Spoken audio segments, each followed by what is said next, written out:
வணக்கம் நண்பர்களே, நான் உங்கள் சிந்து. இன்னைக்கு வாங்க என்ன சமையல்னு பார்க்கலாம். இன்னைக்கு நான்வெஜ் எடுக்கல, ஸோ அதனால் காளான் எடுத்துகிட்டு வந்திருக்கேன். காளான் வச்சு ஒரு சிம்பிளான ஒரு கறி குழம்பு மாதிரி ஒன்று வைக்கலாம். பாருங்கள் எப்படி. அதுக்கு முன்னாடி மரவள்ளி கிழங்கு வேக வச்சு எடுத்து வச்சுருக்கேன். அதை அப்படியே எடுத்து வச்சிடலாம்.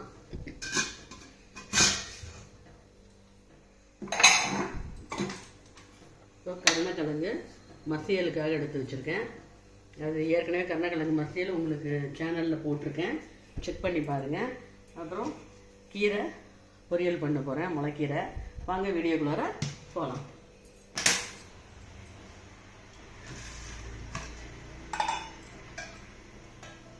தேவையான அளவு எண்ணெய் ஊற்றிக்கோங்க. கறி குழம்பு மாதிரி தான், அதனால் கறி குழம்பு மாதிரியே ரெடி பண்ணலாம்.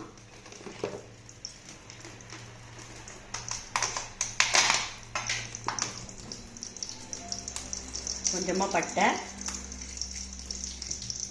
ஒரு ஏலக்காய்,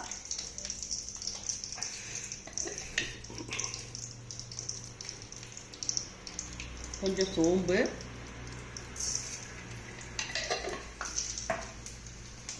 சின்ன வெங்காயம் நான் ஏற்கனவே உரித்து எடுத்து வச்சுருக்கேன், கொஞ்சம் சேர்த்துக்கலாம்.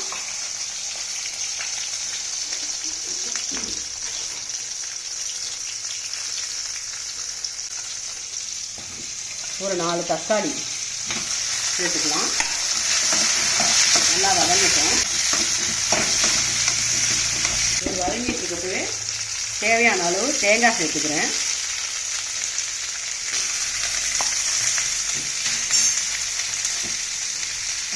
நான் பச்சை மிளகாய் போட மாட்டேன், ஏன்னா பச்சை மிளகாய் வந்து வீட்டில் சேர்க்க வேணாம் அப்படின்ட்டு. அதனால் உங்களுக்கு தேவைப்பட்டால் பச்சை மிளகாய் சேர்த்துக்கோங்க. 4 முந்திரி பருப்பு சேர்த்துக்கலாம் டேஸ்ட்டுக்காக.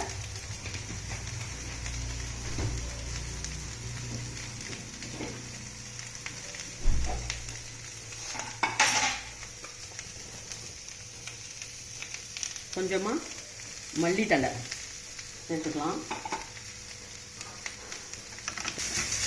அரைச்சோம், நல்லா அரைச்சி எடுத்துகிட்டு வந்துடலாம்.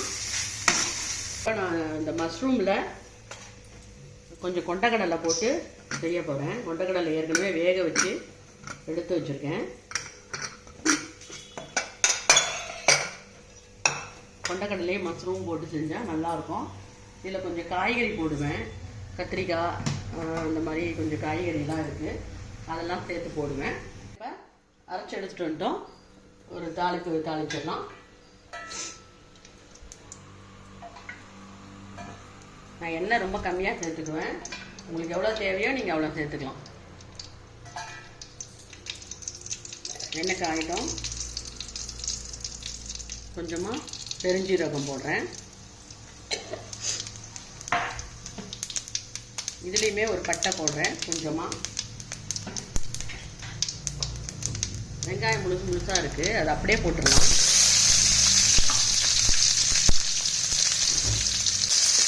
தக்காளி கட் பண்ணியிருக்கேன், அதையும் போட்டுறேன். கத்திரிக்காய் இருக்குது, 2 கத்திரிக்காய் போட்டுருக்கேன்.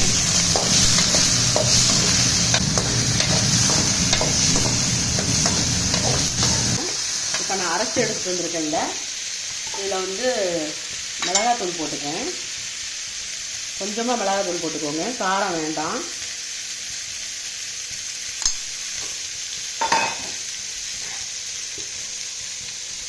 ரெண்டு ஸ்பூன் மல்லித்தூள் போட்டுக்கோங்க.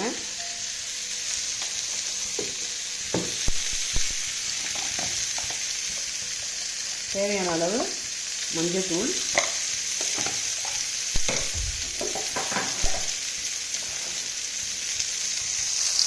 உப்பு வந்து தேவைக்கேற்ப உப்பு போட்டுக்கோங்க. இப்போ இந்த காளானை நான் வெட்டி வச்சுருக்கேன் துண்டு துண்டாக, இதையும் போட்டு ஒரு வதக்கு வதக்கிடுறேன்.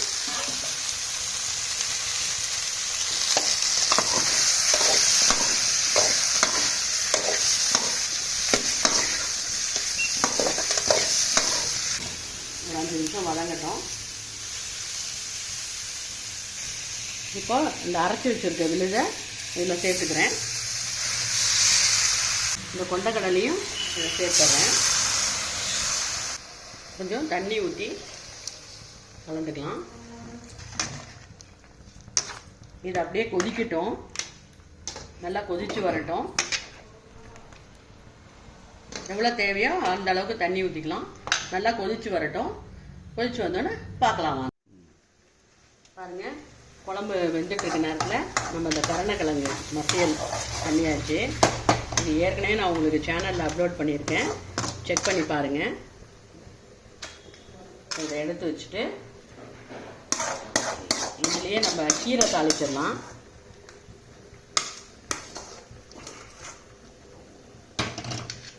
முளைக்கீரை தான், அதனால் இதுலேயே தாளிச்சிடலாம், ஒன்றும் பிரச்சனை இல்லை.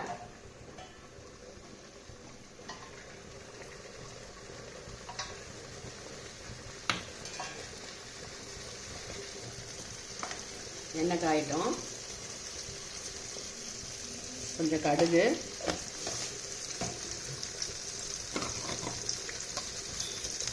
கொஞ்சம் கடலைப்பருப்பு பொரிஞ்சு வரட்டும்.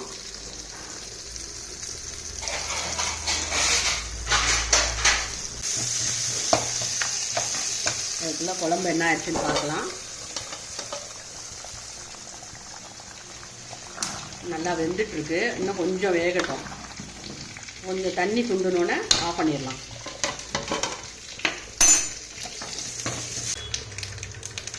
வெங்காயம் கட் பண்ணி வச்சுருக்கேன், பெரிய வெங்காயம் தான், போட்டுக்கலாம்.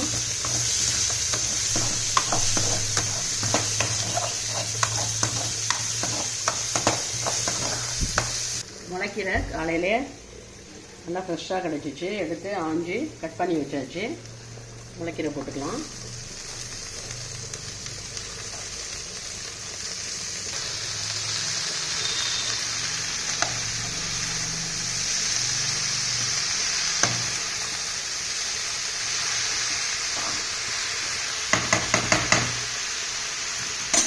எப்போவுமே கீரைக்கு தண்ணி நிறையா விடாதீங்க, சும்மா லைட்டாக தெளித்து விட்டுறலாம்.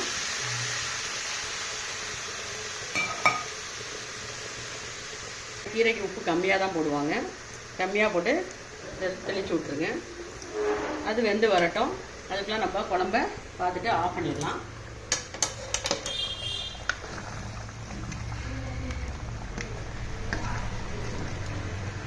போதும், குழம்பு ஆயிடுச்சு. குழம்பு ஆஃப் பண்ணிடலாம். பாருங்கள், குழம்பு ஆயிடுச்சு. மேலே மல்லித்தலையும் புதினாவும் போட்டாச்சு, போட்டு மூடி வச்சிடலாம். இப்போது கீரையும் ஆயிடுச்சு. தேங்காய் கொஞ்சமாக போட்டு எடுத்துக்கலாம்.